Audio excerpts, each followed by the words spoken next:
আমি exceptional, phenomenal woman, that is me. মানুষ হিসেবেই দায়িত্ব থাকে, আর্টিস্টের দায়িত্ব তো পরের কথা, মানুষ হিসেবেও তো আমাদের দায়িত্ব আছে, কারণ আমরাও ভোট দিচ্ছি। তো স্বামী স্ত্রী 10 বছরে ভাই বোন হয়ে যাচ্ছে, আর 15 বছর আগের প্রাক্তন থাকছে, এটা কি কোনো লজিক আছে? এটার পেছনে লোকে ধরেই নেয় যে women actors or heroines are dumb.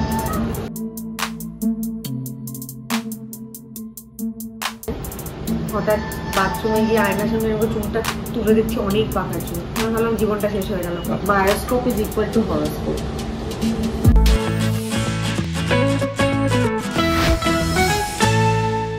নমস্কার, অডিশনে আপনাদের স্বাগত। আপনাদের সঙ্গে দেবপ্র। এই মুহূর্তে আমার সঙ্গে রয়েছেন এক্সেপশনাল স্বরান্দনা, এবং আমারই ছবির ডায়লগগুলো আমাকে আমার সামনেই বলছে ও, এবং অবশ্যই যিনি নিজের মতন করে বাঁচতে পছন্দ করেন, বিশ্বাস করেন যে তার জীবন তার, বুঝতে পারছি আর কথা বলছি, স্বস্তিকা বলবো। স্বস্তিকা, তোমার জীবনটা কি তোমার নয়? একদম, আমিও তো আমার মতন করে বাঁচতে কিন্তু তুমি বলো, মানে এবং আমরা অনেকেই আমাদের মতন করে বাঁচতে চাই বা বলি, কিন্তু আলটিমেটলি করে করতে পারি না। তুমি অনেকটাই, আমার মনে হয় তুমি অনেকটাই সেটা করতে পারো, চেষ্টা করো, তো চেষ্টাটুকুই করতে পারি আমরা। তো সেই জায়গা থেকেই আরো একটা নতুন বছর এসে গেল, তোমারও একটা বছর বাড়লো জীবনে। হ্যাঁ, তো খালি বলি জন্মদিনগুলো এখন না এলে বাঁচি, ধরো লিপ ইয়ারের মতন 4 বছর পরে পরে একটা করে জন্মদিন এলো। যারা 40-এর কোটায় পৌঁছে গেছে তাদের বিশেষ করে হ্যাপি বার্থডে শুনলে আমার মাথাটা গরম হয়ে যায়, 40-এর দরকার নেই বাবা। তো এই চেষ্টা করে যেটা বলছে, তো এই এত বছরে যখন, এখন কি মনে হয় কি চেষ্টা করে পেরেছো, আর কি পাবেন? যেগুলো চেষ্টা করেছি সেগুলো, যেগুলো জানি হয়তো চেষ্টা করলে পারবো সেগুলোই চেষ্টা করেছি। যেগুলো ডাউট ছিল যে চেষ্টা করলেও হয়তো পারবো না, সেরকম খুব একটা জিনিস হয়তো ট্রাই করিনি। মানে যেরকম ধরো আমি জানি যে আমি অভিনয় ছাড়া আর কোনো কিছুই করতে পারবো না, সেই জন্য আমি আর কোনো কিছু ট্রাই করিনি ওরকম। হ্যাঁ, মানে অনেক তোমার, আমি যখন উঠে এলাম, যেহেতু বাড়িতে একটা অভিনয় পরিবেশ, তুমি অনেক ছোটবেলা, মানে অনেক কম বয়সে তুমি টেলিভিশনেও ঢুকেছো, তাও কিন্তু প্ল্যান ছিল না। ইউনিভার্সিটিতে পড়ার সময় মানে আমি যার সঙ্গে আমি প্রথম কাজ করেছি দেবদাসীতে, ওনার পরিচয় ছিল যে উনি বিভূষণের বাবা, মানে আমার এক বন্ধুর বাবা। উনি টেলিভিশনে এত বড় একজন মেকার ছিলেন, সেটা তো পরে জেনেছি। তো তখন আমাদের কাছে ছিল যে বিভূষণের বাবা একটা নতুন সিরিয়াল করছে, সেখানে অনেক আমাদের বসে ছেলেপুলের দরকার। তো আমরা ওই 15-17 জন মতন গেছিলাম ইউনিভার্সিটি থেকে। দেবদাসী সিরিয়ালটাতে কিন্তু আমাদের প্রচুর বন্ধু বান্ধব কাজ করতো, কেউ স্বাধীনতা সংগ্রামী, কেউ মন্দিরে কাজ করতে। সো লাইক ঠিক আছে, টাকা ভালো দিচ্ছে, মার কাছে তাহলে টাকা চাইতে হবে না, হাত খরচাটা উঠে যাবে এটার থেকে। সো ওই একটা মানসিকতা নিয়ে কাজটা শুরু করেছিলাম। তারপরে দেখলাম যে এতই খারাপ অভিনয় করছি যে লোকজন কাগজে প্রচণ্ড খারাপ জিনিস লিখছে, সব জায়গায় সন্তু মুখোপাধ্যায়ের মেয়ে নিয়ে লিখছে, এরকম মেনশন করে প্রচুর গালাগাল দিচ্ছে, মানে খারাপ রিভিউতে ভরে যাচ্ছে। তখন ভাবলাম যে বাবার মান সম্মানটা এইভাবে না ডুবি একটুখানি সিরিয়াস হয়ে যাই। when I'm getting paid then it is also my responsibility. So ওই অল্প করে সিরিয়াস হওয়া শুরু করলাম। তারপর আকাশের নিচে হলো, তারপর প্রতিবিম্ব হলো, and they were the star TV series that time. মানে মানুষ ওটা নিয়ে এখনো কথা বলে, এখনো ইউটিউবে দেখে। অল্প করে শেখা শুরু করলাম। ইউ ফিল লাকি কি তুমি টেলিভিশনের এমন একটা সময় কাজ করছো? এখনো টেলিভিশন নিশ্চয়ই পপুলার হচ্ছে, কিন্তু টেলিভিশন নিয়ে এখন যে পরিমাণ মানে নেগেটিভিটি আছে টেলিভিশনে, অ্যাকচুয়ালি ভেরি লাকি, কারণ ওই সময় এত ভালো ভালো কাজ হয়েছে। আমি বলবো যে ইটিভি টেলিফিল্মস, হ্যাঁ, তারার টেলিফিল্মস, চ্যানেল 8-এ সাহিত্যের সেরা সময়, এইগুলোতে চান্স পাওয়া মানে মনে হতো যে আচ্ছা আমরা কিছু করে ফেলেছি, একটা ধাপ উঠলাম। কারণ এগুলোর সাথে এত দর্শক দেখতো এবং স্ট্যান্ডার্ড এত হাই ছিল, বা শুধু তোমারই জন্য, এইগুলোতে একটা চান্স পাওয়া মানে তাহলে মানে ঠিক আছে আমি ভালো কাজ করছি বলে আমার ডাক পড়েছে। আর এখনকারও সময়ের সব বড় মেকাররা তো টিভিতেই তখন কাজ করতো না। কৌশিকদাও একটা টেলিফিল্ম করবে, সেখানে আমি একটা চান্স পাবো, মানে এটা একটা বিশাল ব্যাপার। বা কৌশিকদা একটা টিভি সিরিয়াল করছে, সেখানে আমি করছি, এটা একটা বিশাল ব্যাপার ছিল। সো ওই জিনিসটা আমার মনে হয় আমাদের জেনারেশনের অ্যাক্টররা যারা সবাই আমরা টিভি থেকে এসেছি, টিভি করে এখন আমরা সবাই বড় পর্দায় কাজ করি, আমাদের ওই শেখাটা কিন্তু ওখান থেকেই হয়েছে। তো অপুদা, আমি, রজতাভ দত্ত, পরম, যারা এই মুহূর্তে আমার বাংলা শব্দ যারা এই মুহূর্তে সবাই তো টেলিভিশন করে খাচ্ছে আর কি, যে শব্দটা ইউজ করি, সবাই টেলিভিশন থেকে এসেছে। আর আমরা সত্যি অনেক কিছু শিখেও ছিলাম টিভি থেকে। এখন যারা টেলিভিশনে কাজ করে আমার মনে হয় না যে ওরা, মানে কাজ দেখে মনে হয় না যে কিছু শিখছে, বা ওই প্রসেসটাই হয়তো চেঞ্জ হয়ে গেছে। এখন যে প্রসেসটার মধ্যে আমরা ছিলাম সেই প্রসেসটা অনেকটা বদলে গেছে। টাকাটা হয়তো বেশি এসেছে অনেক আগে থেকে। হ্যাঁ, চ্যানেলের ইন্টারভেনশন আছে, চ্যানেল অভিনেত্রীদের সিলেক্ট করছে। আমরা তো শুধু ডিরেক্টর প্রডিউসারকেই জানতাম, মানে চ্যানেলের লোকেদেরই তো কোনোদিন জানতাম না যে চ্যানেলের লোকেরা কারা। ডিরেক্টর জানি, প্রডিউসার কথা বলছে, বাস। তারপরে তো সেটে যারা আছে, তার বাইরে গিয়ে তো আর জানতাম না। তো প্রোডাকশনের, মানে প্রডিউসারের টিমকে, কোন চ্যানেলের লোককে, we did not have any idea. আর পুস্তিকা যেটা শুরুতেই বলছিলাম যে এক্সেপশনাল, স্বনামধন্য, কোথাও যে এতগুলো, মানে এটা তো আমি বললাম ভালো ভালো ট্যাগ, তার সঙ্গে সঙ্গে খারাপ খারাপ ট্যাগগুলো থাকে। তো যখন এখন এই 40 ক্রস করে যখন আসো, তখন যখন ফিরে দেখাও, কখনো কি মনে হয় যে আমি এদিক ওদিক একটু অন্যরকমভাবে ভাবতে পারতাম বা করতে পারতাম না? এটা মনে হয়, আমি জন্য জিজ্ঞেস করছি, কারণ আমার যে ওইগুলো না করলে হয়তো তোমার একই সঙ্গে আরও যেসব পজিটিভ জিনিসগুলো এসছে সেগুলো হয়তো আসতে পারে, যদি তুমি এইভাবে না হাঁটতে। মানে সেটা তোমার কেরিয়ার হতে পারে, তোমার ব্যক্তিগত চয়েস হতে পারে। মানে কি কাজের ক্ষেত্রে তো ডেফিনেটলি মনে হয় না যে অন্য কিছু করতে পারতাম। আমার মনে হয় আমি অনেক এক্সপেরিমেন্ট করেছি, ছবির ক্ষেত্রে, চরিত্র বাছাইয়ের ক্ষেত্রে, অভিনয়ের ক্ষেত্রে, সেটা আমার চুল নিয়ে হোক, শরীর নিয়ে হোক, আমায় কেমন দেখতে লাগবে ওই চরিত্রটার জন্য, বা চরিত্র হয়ে ওঠার জন্য যা যা দরকার, সেগুলো আমি সবসময় সব ক্ষেত্রে করেছি। যে ছবিগুলোতে হ্যাঁ বলেছি বা যেগুলো আমি করেছি, সেগুলো নিয়ে আমার কোনো সময় কোনো রিগ্রেট হয় না, বা মনে হয় না যে আমি এটা না করে অন্য কিছু করতে পারতাম। এরকম অনেক ছবি যেগুলো আমার করা হয়নি, সেগুলো নিয়ে আমার মনে হয় যে আমি কেন করলাম না। সেটা মানে ভগবানের অশেষ কৃপা, যে ছবিগুলো আমি করিনি বা যে ছবিগুলো থেকে আমি বাদ পড়েছি, পরে আমি দেখেছি যে সেই ছবিগুলো এত অখাদ্য হয়েছে যে আমার মনে হয়েছে যে বাঁচা গেছিল, যে আমাকে বাদ দিয়ে দিয়েছিল। আর এরকম অনেক গল্প দেখতে গিয়ে মনে হয়েছিল যে আমাকে কেন নিল না। তো সেখানে তো আমার কিছু করার নেই, মানে if the film maker or the producer from the gate go only wanted somebody else, সেখানে আমার একটা ছবি দেখে আফসোস হতে পারে যে এই ছবিটা আমি করলে হয়তো আর একটু ভালো করতে পারতাম, বা আমি এই রোলটা মিস হয়ে গেল। তো ওই আক্ষেপগুলো হয় যে এই রোলটা আমার মিস হয়ে গেল। কোনো সময় হয়তো বয়স কম ছিল বলে মিস হয়ে গেছে, কোনো সময় বয়স বেশি হয়ে গেছে বলে মিস হয়ে গেছে। তো আমার মনে হয় অভিনেতা অভিনেত্রীরা we are never age appropriate for a role. যেগুলো করতে ইচ্ছে করে, যখন ছোট ছিলাম তখন শুনতাম যে না এটা একটু বয়স্ক কাউকে লাগবে, এখন যখন বয়স হচ্ছে তখন শুনি যে না একটু ইয়াং কাউকে লাগবে। So we will never be age appropriate for a role. But আমি যে ধরনের ছবির কাজ করেছি বা যে ধরনের my choices that I have made, এখন সময়টা পাল্টে যে নারী কেন্দ্রিক কাজ হচ্ছে, সেটা বড় পর্দায় হচ্ছে, সেটা ওটিটিতে হচ্ছে, সেখানে আমাকে মূল জায়গায় রেখে কিন্তু গল্পর বুননটা কিন্তু সেভাবে হচ্ছে। তো সেটা একমাত্র আমি আমার কাজ দিয়েই করতে পেরেছি। আমি একটা কাজ করলে মানুষে দেখবে, সেই জায়গাটা তো আমাকে আমার কাজ দিয়ে তৈরি করতে হচ্ছে। আমি তো ইনস্টাগ্রাম আর ফেসবুক রিলস বানিয়ে তো সেটা করা সম্ভব হতো না। হ্যাঁ, আর ব্যক্তিগত জীবনেও আমার এরকম মনে হয় না গো যে আমি মানে কেন আমি এই প্রেমটায় পড়লাম, বা কেন লোকে এটা জানলো, বা আমি এটাকে জাস্ট উই আর ফ্রেন্ডস বলে চালিয়ে দিতে পারতাম। কারণ না করতে যাবই বা কেন সেটাও বুঝিনি, কারণ যখন যে সম্পর্কটা হচ্ছে তখন সেই সম্পর্কটা তো একটা সত্যি সম্পর্ক, তার সঙ্গে ভালো লাগাটা হয়তো অনেক বেশি আছে, খারাপ লাগাটা কম আছে।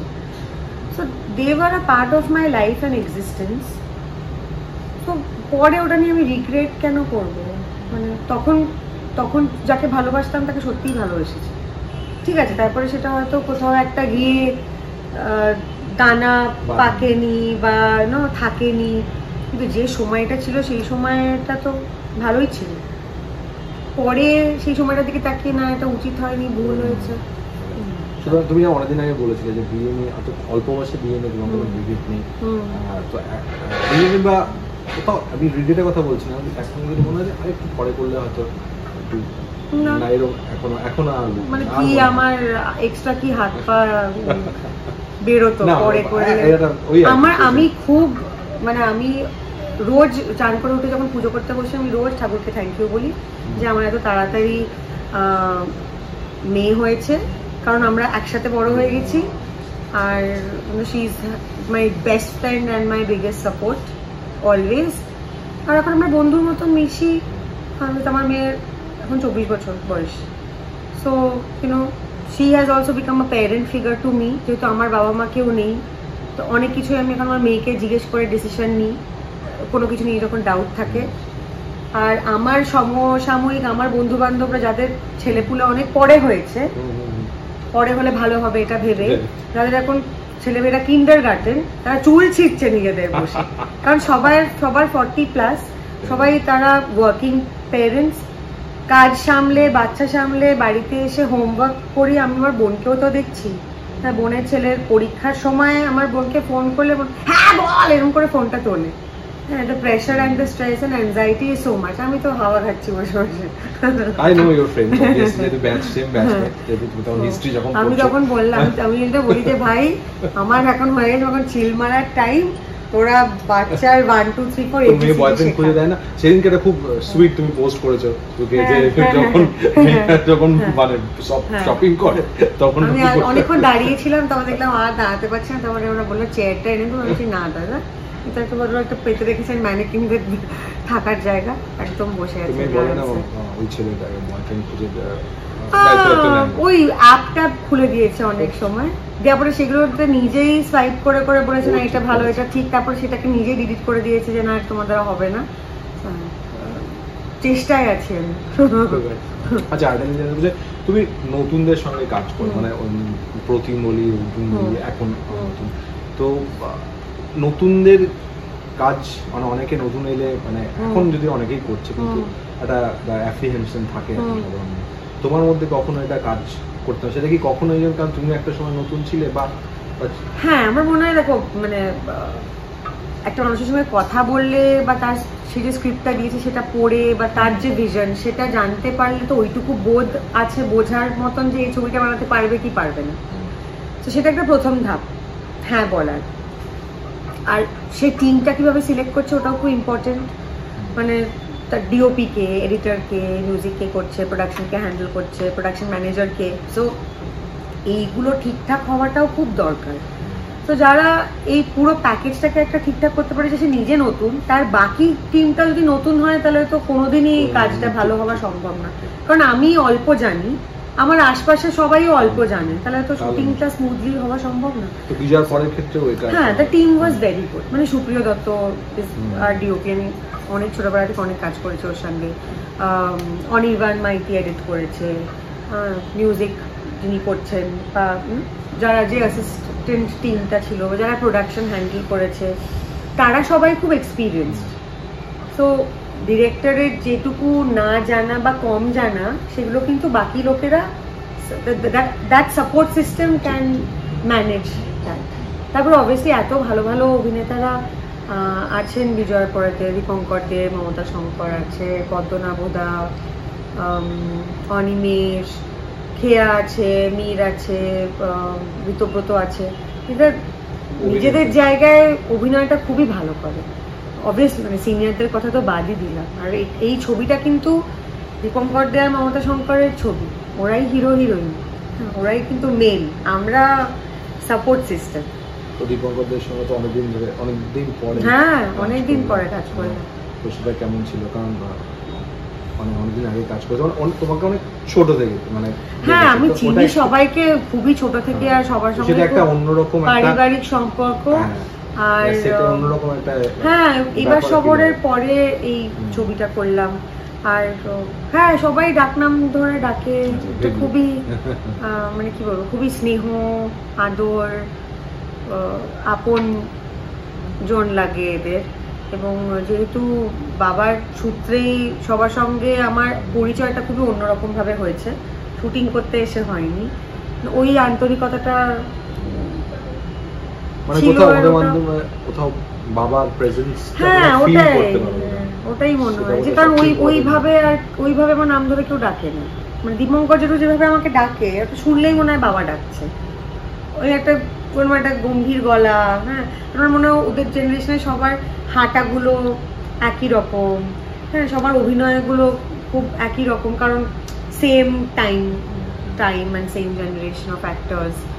সো হ্যাঁ ওই দীপঙ্কর যেটুকে দেখলেই আমার খুব মানে খুব বাবার মতন লাগে। এখানে আমি একটা প্রশ্ন করবো, যেটা যখন তুমি ধরো পাতাল লোক করবে, এটা এটা খুব হয়ে থাকে যে এইবার বোঝা গেছে যে এরা কৃষ্ণ মুখোপাধ্যায় খুব ভালো অভিনেত্রী, সারা পড়েছে বা প্রচুর কাজের অফার হবে, কিন্তু আদতে তা হয় না। সেটা এটা তোমার ক্ষেত্রে কি তাই? মানে তুমি ধরো পাতাল লোক করার সময় যতটা তোমার গ্রেড ডিগ্রি থেকে শুরু করে প্রচুর বম্বেতে অনেক তুমি অনেকদিনের কাজ করছো অভিনেত্রী হিসেবে, এবং তুমি ইনফ্যাক্ট দিবাকরদার ছবি তো ভালো কাজ করেছো, প্রশংসিত হয়েছে, কিন্তু তারপরে আমরা ভাবি যে you flooded with offers and all that, কিন্তু it doesn't happen like No, but I did a lot of work after that. সেটা কি তুমি মানে ধরো মানে তুমি মনে করো যে ওরকম ভাবে ওটাই টার্নিং, মানে বোম্বের ক্ষেত্রে বলছি টার্নিং পয়েন্ট কি ওইভাবে হয়? I got noticed.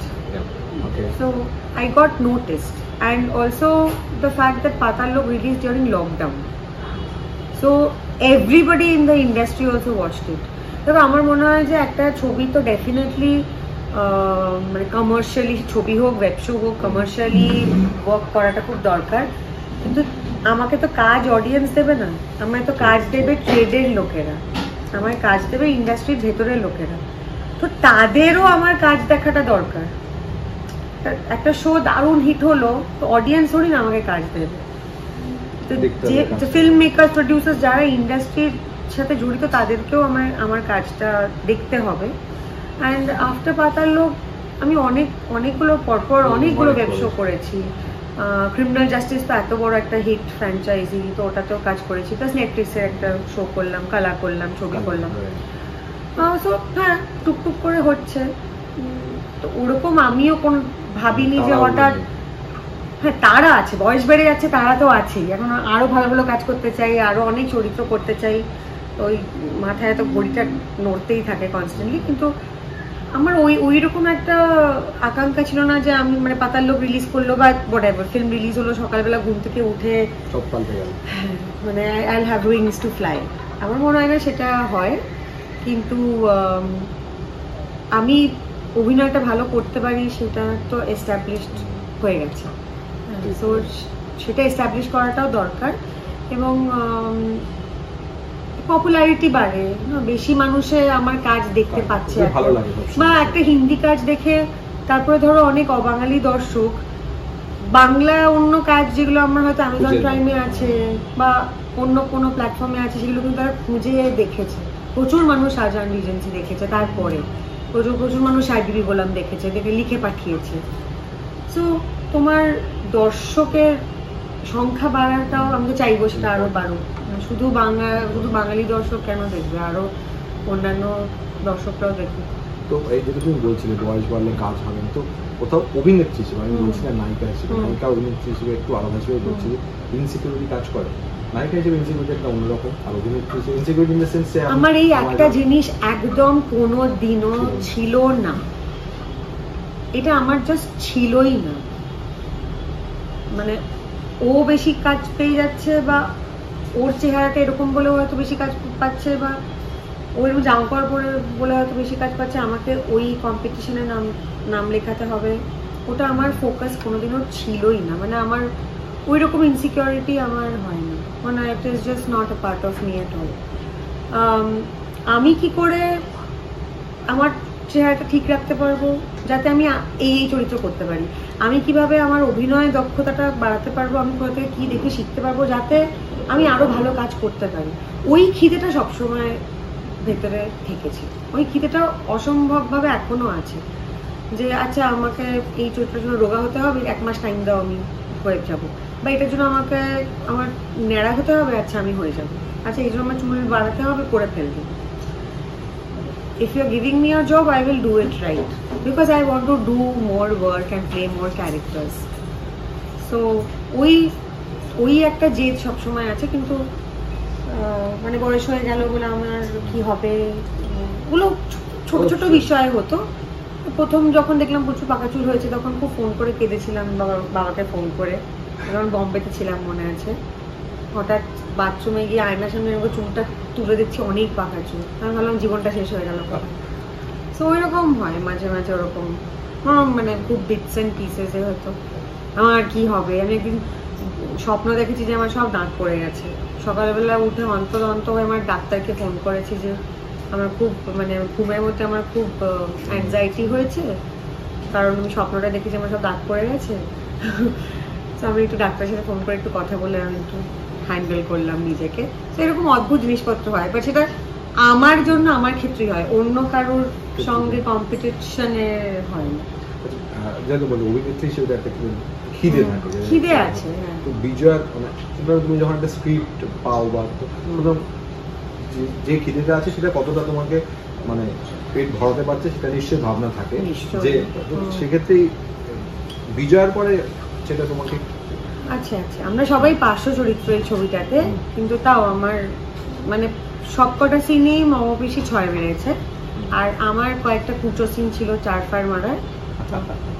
আমি একদম রেডি হয়ে গেছিলাম মারবো বলে, দর্শক দেখে বলবে মারতে পেরেছি কিনা, কিন্তু আমার খুব ওর থেকে ভালো আমি করতে পারতাম না তখন।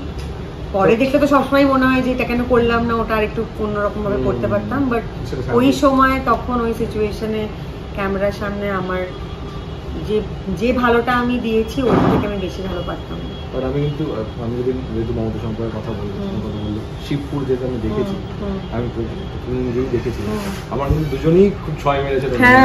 আমার কিন্তু মানে আমি যদি বলি মানে স্যাড যে ছবিটা হয়তো সেই অর্থেই হয়নি, অভিনয় দুর্ধর্ষ চলছে, কিন্তু অভিনয়ের জায়গায় বলি তুমি বলো মমতা সম্পর্কে বলো, খরাজ বিপদে বলি, আরো মানে অসম্ভব ভালো ছিল, প্রত্যেকেরই অসম্ভব ভালো অভিনয় ছিল, কোনো কারণে আনা অনেক কারণে হয়তো সেটা দাঁড়ায়নি।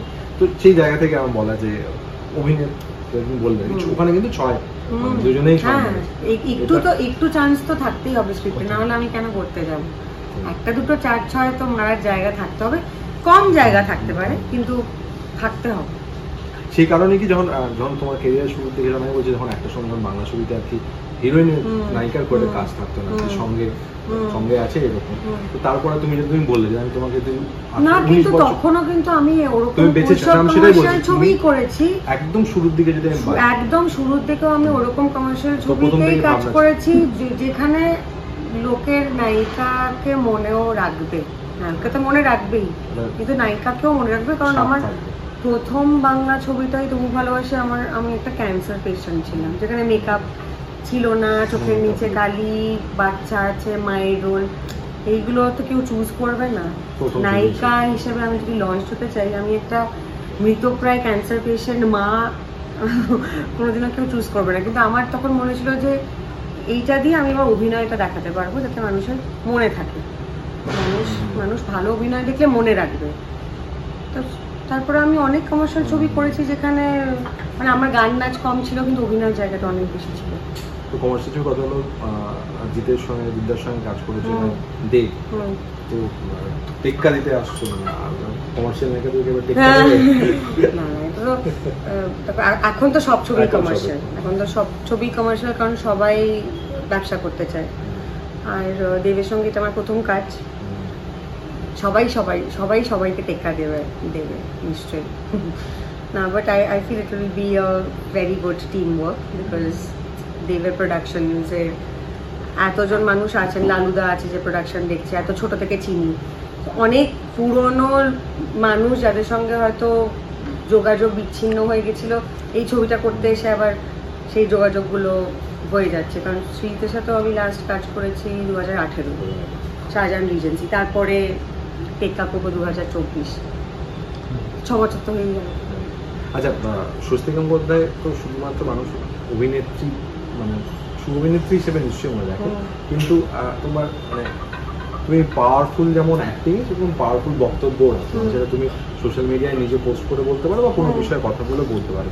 এই সময় দাঁড়িয়ে অনেকে মনে করেন যে অভিনেতা বা যারা শিল্পের সঙ্গে যুক্ত তাদের কিছু লোক মনে করেন তাদের কোনো বিষয়ে বক্তব্য রাখার দরকার নেই শিল্পের বাইরে, আবার কিছু মনে করেন সাধারণ মানুষ তো মনে করে যে তাদের এগিয়ে আসা উচিত, বক্তব্য রাখা উচিত। তুমি কি মনে হয়, তোমার কি এই তোমার যেটা মনে হয় তুমি সেটা বল, বরাবরই বলে এসছো, এমন নয় যে প্রথম বলছি, কিন্তু এখন সোশ্যাল মিডিয়ায় দেখা যাচ্ছে বলে আলাদা শুধুমাত্র মিডিয়া ছিল, তো সেইটাকে তুমি কিভাবে দেখো? মানে সেটা তো একের সময় এক রকম রিপারকেশন থাকে। আমার যেটা বলতে মনে হবে যে এটা এই বিষয়টা নিয়ে আমার বলা দরকার, আমি ডেফিনেটলি বলবো। আর্টিস্টের কি দায়িত্ব থাকে? মানুষ হিসেবেই দায়িত্ব থাকে, আর্টিস্টের দায়িত্ব তো পরের কথা, মানুষ হিসেবেও তো আমাদের দায়িত্ব আছে, কারণ আমরাও ভোট দিচ্ছি, আমরাও তো we are also part of a system. আর অনেক জায়গায় দেখি, অনেক টুইটারে বা অন্য কোথাও আর্টিস্টরা কথা বললেই মানুষের একটা ধারণা, স্পেশালি মহিলাদের জন্য, অভিনেত্রীদের জন্য, যে লোকে ধরেই নেয় যে women actors or হিরোইনস R Dam. So মানে আমাদের পেটে নেই বিদ্যে, মাথায় নেই বুদ্ধি, তোমার মগজেরও দাম দেওয়া, আমার মগজেরও দাম দেওয়া হয়। ওই ডায়লগটা আমি আজকে বাড়িতে গিয়ে শাহজাহান রিজেন্সি থেকে একবার মুখস্থ করে নেব বলার জন্য। তো এটা খুবই একটা ভুল ধারণা যে অভিনেত্রী মানেই যে তারা অশিক্ষিত হবে বা তারা বোকা হবে, তারা গাধা হবে, তাদের বোধ কম, সেটা তো নয়। তো সেটা কিছু অভিনেত্রী দায়ী নয় তার জন্য, মনে হয় কিছুটা অংশে জেনারেলাইজ করাটা ভুল। আর শুধু অভিনেত্রী কেন, there are lot of actors also who are dumb, there are lot of politicians also who are dumb, there are lot of other people working in corporate sectors also who are dumb, যার সঙ্গে তুমি 5 minute বসে কথা বলতে পারবে না। তো শুধু অভিনেতাদের হ্যাঁ উপরে ডাম ফ্যাক্টরটা দেওয়ার তো কোনো মানে হয় না। আমাদের আশেপাশে এরকম অনেক লোকজন আছে যারা ডাম, কিন্তু সবাই তারা যখন ঠিক মনে করে যেটা নিয়ে কথা বলার বলে, আমার যখন মনে হয় এটা নিয়ে আমার কথা বলা উচিত আমি নিশ্চয়ই বলবো। আর এই নিয়মগুলো কারা ঠিক করবে বল? মানে এই যে কিছুজন ভাবে এ, কিছুজন ভাবে বি, এই কিছুজনদের কি ক্যাপাসিটি আছে ভাবার, সেটাও তো আমাকে দেখতে হবে।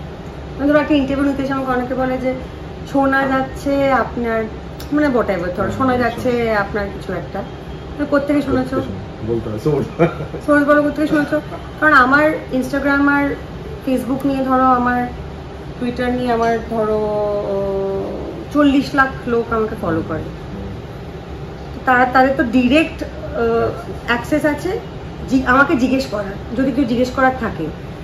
সেই 40 লক্ষ লোক আমাকে কিছু জিজ্ঞেস করলো না, তোমার বাড়িতে বেল বাজিয়ে এই একটা কথা জিজ্ঞেস করতে গেছে স্পেসিফিক্যালি আমাকে জিজ্ঞেস করার জন্য। So if I know my 40 lakh followers are not interested to ask me personal questions, why will I answer? Because one person is asking me. one person আমি এখন হয়ে যাচ্ছি। আমি জাস্ট হইচই পার্টিতে ভিডিওটা দেখছিলাম, আমার কেন না মনে হচ্ছে তুমি ইচ্ছা করে আরো বেশি ক্যামেরার সামনে এসে তোমার সঙ্গে ছবি, না মানে আরে তোমরা যা বলে বলো, তোমরা যা বলো। না, এটা সৃজিত করেছে। ও আচ্ছা, এটা সৃজিতের প্ল্যান ছিল, এটা আমার প্ল্যান ছিল না। সৃজিত এসে ফার্স্টে আমাকে আর পরমকে আর নিজেকে নিয়ে একটা ভেতরে ছবি তুলেছে, তারপরে ওর ওই ভেতরের লাইটটা পছন্দ হয়নি বলে বাইরের ছবি তুলেছে, তারপর বাইরের লাইটটাও পছন্দ হয়নি বলে একটা দরজার সামনে গিয়ে ছবি তুলেছে। হ্যাঁ, সো সৃজিত ওয়াজ নট, মানে ও খুশি হচ্ছিল না ছবিগুলো তুলে, লাইট ঠিক হচ্ছে না, ঠিক করে উঠছে না। হ্যাঁ, I had a very good time. I was very happy meeting everybody, কারণ আমি প্রায় 7 বছর পর একটা পার্টিতে গেছিলাম।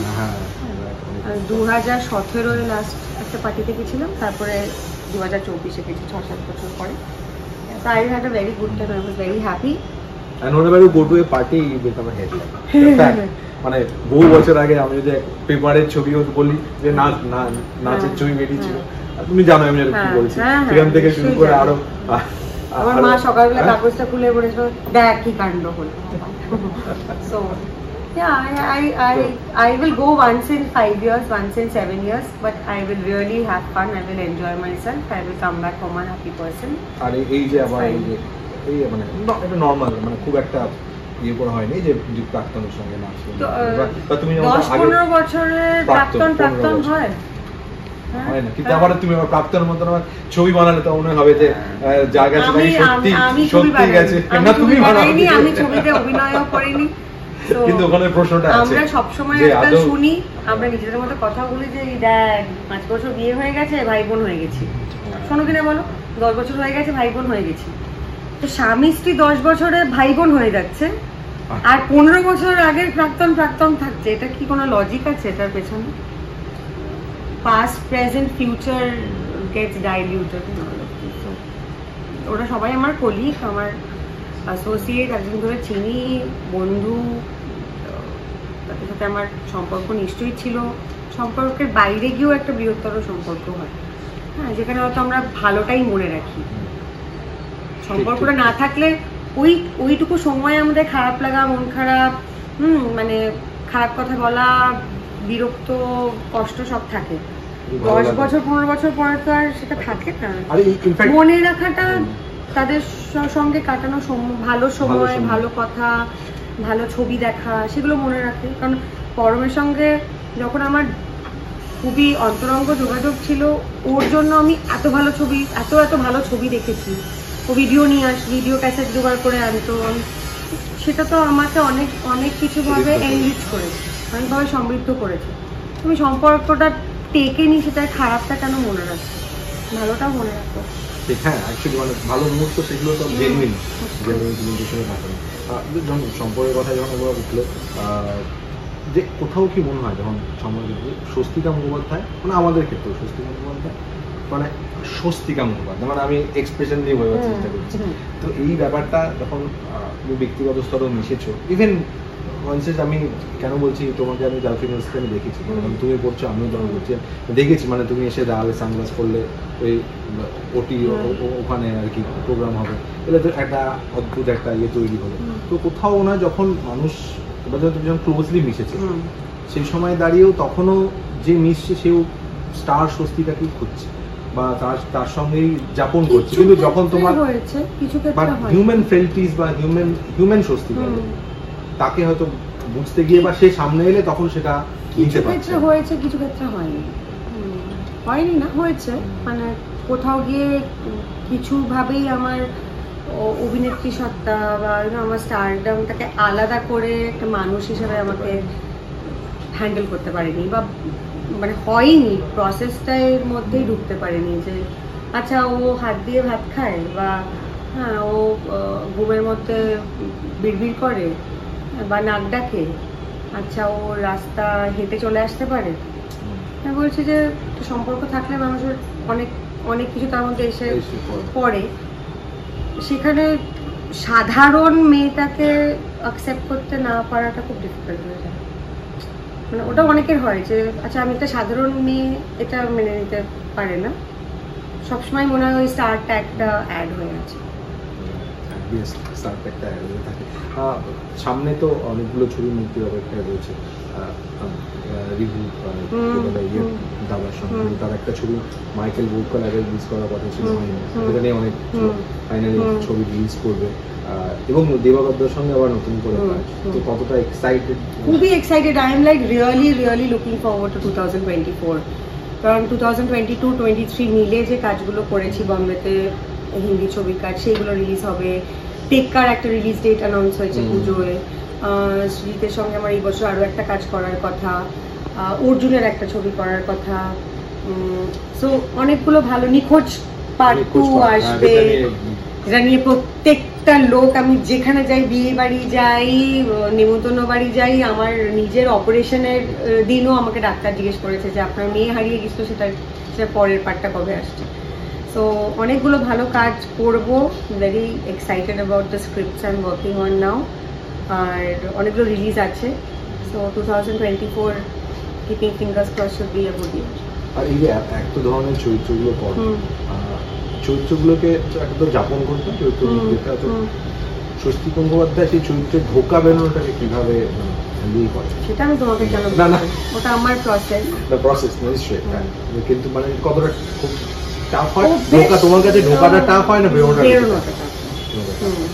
ধোকাটা তো হয়ে যায়, মানে ইনভেস্ট করে ফেলি ইমোশনালি, নিজের অনেকটা দিয়ে, তারপরে চরিত্রগুলো অভিনয় করা শেষ হয়ে যায়, তারপর ছবিগুলো রিলিজ হয়ে যায়, তারপর আমার খালি মনে হয় যে ওই মেয়েটার কি হলো, ওই মেয়েটার তারপরে আর কি হলো, বিকজ আমি তো ওই গল্পটা তো ওখানে শেষ হয়ে গেছে, আমি তো আর জানতে পারি না যে ওই মেয়েগুলোর পরবর্তী জীবনটায় কি হলো।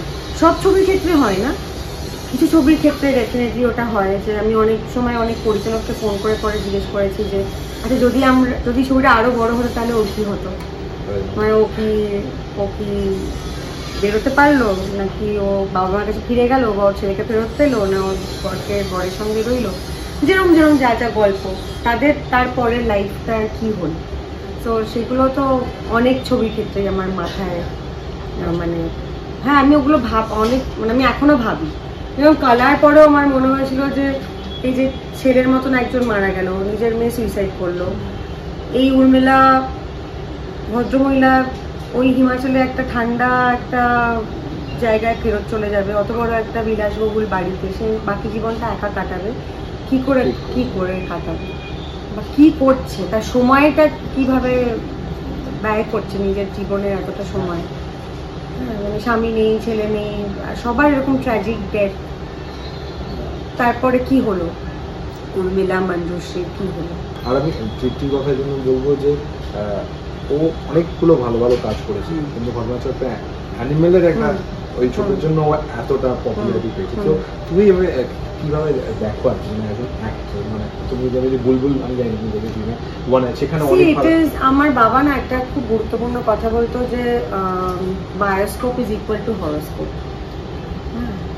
সো ইটস 90% হার্ডওয়ার্ক, 2% লাক, কিন্তু এই 2% লাকটা can make you or break you.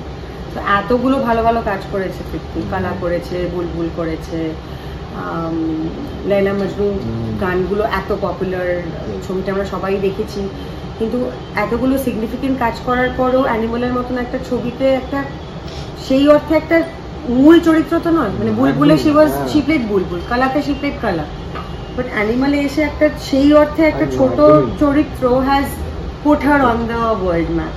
So of course it's 98% hard work, এতদিন ধরে কাজ করছে, চেষ্টা করছে, ওই 2% লাখটা এখন ঘুরে গেল। একদম শেষের দিকে তুমি একবার রিল ইনস্টাগ্রামের কথা বলছিলে, আমি জানি না তুমি বলতে পারো ঠিক। এখন বলা হয় যে এমনকি বম্বেতেও যে রিল ইনস্টাগ্রাম ফলোয়ার দেখে নাকি মৃত্যু চুজ করা হয় অনেক সময়, এখানেও কিছু কিছু ক্ষেত্রে হয়। কিন্তু ঘটনা চোখে যদি মানে আমি যেহেতু আমাদের বক্স অফিস রিফ্লেকশন নিয়ে দেখেছি বা কিছু, আমি ওখানে অভিনয়ের দিকটা আসছি না, আমি বক্স অফিসের পার্টে যদি আসি, তো তার বোধ হয় 20% বাংলাতে 20% বা 50% লোক দেখলেও চলে যাওয়া উচিত সিনেমাতে। তুমি কি মনে করো যে এই প্রসেসটাকে আদৌ সত্যি এখন চলছে বা শুনেছি? আমিও জানি না গো ঠিক কতটা ওয়ার্ক করছে আমি জানি না। আর আমি এটাও মনে করি না যে একটা ছবির প্রমোশনের সময় ফেসবুকে মানুষে যতটা লাফালাফি করে, যতজন মানুষ লাফালাফি করে লেখে ওখানে, যেটা ফার্স্ট শো দেখতেই হবে, তারা যদি অ্যাকচুয়ালি এসে দেখে তাহলে কিন্তু ছবির ব্যবসায় সেটা একটা অনেক এফেক্ট করবে। কিন্তু ফেসবুকে কি হচ্ছে সেটা দিয়ে রিয়ালিটি জাজ করা যায় না, ইট ইজ ভেরি ডিফারেন্ট। বিজয়ের পরে তো আসছে আরো অনেক, বিজয়ের পরে আসছে 12ই জানুয়ারি, হলে গিয়ে দেখলে সবাই যারা কলাকুশলীরা আছি তারা সবাই খুবই খুশি হব। তারপরে তো ফোন, টিভি, ল্যাপটপ আছেই দেখার জন্য। লাস্ট একটাই, স্বস্তিকা মুখোপাধ্যায় হতে গেলে বা হতে গিয়ে কি কি মধ্যে দিয়ে, মানে সত্যি মধ্যে অভিনেত্রী হতে গেলে কি কি প্রাইস দিতে হয়, চুকাতে হয়? একটা 50 নম্বরের আনসার আমি এখন এরকম ভাবে দিতে পারবো না, এটা আমি ভাববো, ভেবে তোমাকে বলবো। আমি ভাবছিলাম তুমি জিজ্ঞেস করবে যে স্বস্তি মুখার্জি হতে গেলে কি কি করতে হবে, তাহলে আমি ওটা সোজা উত্তর ছিল যে কিছু করেই কোনো লাভ নেই, আমার মতো ওটা একটা ওয়ান লাইন আনসার ছিল যে কোনো কিছু করেই কোনো লাভ হবে না, আমার মতন কোনোদিনই হতে পারবে না। ওই যে বলো ওই ডায়লগ তুমি শুনতেই বললে, আমি exceptional, phenomenal woman that is me কিন্তু আমার মতো হতে গেলে কত কাঠখড় পোড়াতে হবে সেটা বিশাল সাইজের কাঠখড় করে দেওয়া হবে, কারণ তুমি মুখ খুললেই বলা হবে যে এই তো বিতর্ক। তোমরাই বলো, হ্যাঁ বলেছি, এটা কিছু না। তোমরাই বলেছো, মুখ খুললেই একটা বিতর্ক ট্যাগ লাগিয়ে দেবে, তারপরে ডিল উইথ ইট। অনেক অনেক শুভেচ্ছা, থ্যাংক ইউ ভালো থাকো। And happy new year. যারা ভিডিওটা দেখবেন, অনেক দিন পর দেখা হয়েছে, আমার খুব ফেভারিট একজন জার্নালিস্টও। আর all the best, Thank you, নতুন thank করে you. নিজের মতন হ্যাঁ। On your terms you are হ্যাঁ, doing something, right. So congratulations. আর সবার 2024 খুব ভালো কাটুক, সবাই সুস্থ থাকুক, এটা তো সবার আগে চাইবো। আর একদম। সবার বাবা মারা যেন ভালো থাকে, সবার বাবা মারা যেন থাকে, হ্যাঁ যেভাবেই হোক থাকাটা খুব দরকার। That's important. সো হ্যাঁ, তো সবসময় বিশ্বাস করি যে যেভাবেই হোক না কেন থাকাটা দরকার, সবার বাবা মারা যেন থাকে, সুস্থ থাকে। তুমিও খুব ভালো থাকো, আরো ভালো ভালো কাজ পাই, Thank you. অ্যাজ ইউজুয়াল আমার পছন্দের অভিনেত্রী, পছন্দের মানুষ, I know. obviously. And thank you so much. Thank you.